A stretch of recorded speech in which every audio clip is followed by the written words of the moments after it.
Uma pesquisa divulgada pela Consumer Insights mostrou essa semana que os hábitos alimentares dos brasileiros e brasileiras mudou bastante depois da pandemia. O consumo de mingau, por exemplo, nas classes C, D e E, chamadas de classes mais baixas, aumentou em 8% no jantar dessas famílias.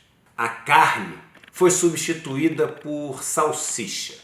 As pessoas passaram a levar marmita para os seus trabalhos quando antes conseguiam comprar o seu almoço na rua. O aumento do consumo de marmitas aumentou em mais de 30% nessas três classes.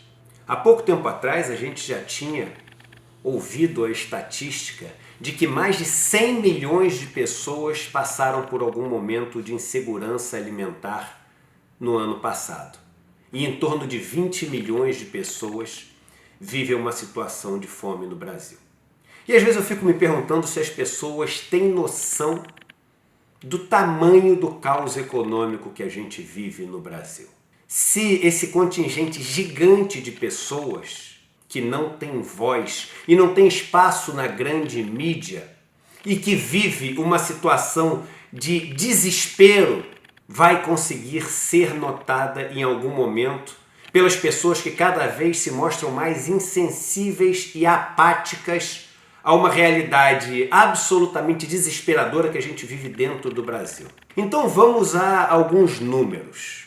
Outra notícia que saiu essa semana mostra que a renda média do brasileiro e da brasileira caiu durante a pandemia mais de 10%, mesmo com esse último pequeno aumento do PIB. Isso significa, segundo essa pesquisa, esse levantamento, que hoje em dia a renda média do brasileiro que trabalha é de R$ 1.065 por mês. Um estudo de 2017 mostra que essa renda média per capita do brasileiro era, lá em 2017, em torno de 1.200 e poucos reais. A mediana, ou seja, a renda média per capita da família mais rica dos 50% mais pobres brasileiros era de R$ 757 reais. Hoje deve estar abaixo de R$ 700 reais. Significa que num país de 210 milhões de pessoas, mais de 100 milhões de pessoas vivem com uma renda média per capita que gira em torno de uns R$ 400 reais por mês. Sim, porque se o que mais ganha de todos eles ganha menos de R$ 700 reais, essa renda média não chega a R$ 400 reais. Para vocês terem noção do que isso significa, a gente está falando de um contingente de pessoas que é equivalente aos maiores países do mundo em termos de população. Sim, a Espanha tem quase 50 milhões de pessoas.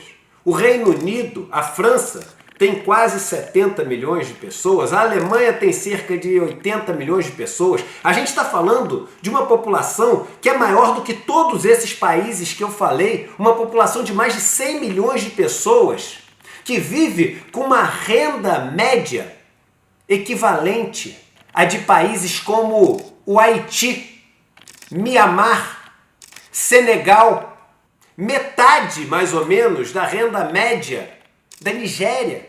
Imagine que se a gente fala do Haiti com toda essa indignação, com todo esse sentimento, enfim, de dor, pensando nos nossos irmãos e irmãs que vivem a realidade do Haiti, imagine que nós temos um Haiti maior do que a Alemanha no Brasil hoje. Mas a gente não tem um olhar para esses irmãos e irmãs. E a gente está dobrando a aposta, triplicando a aposta naquilo que nos fez chegar até aqui.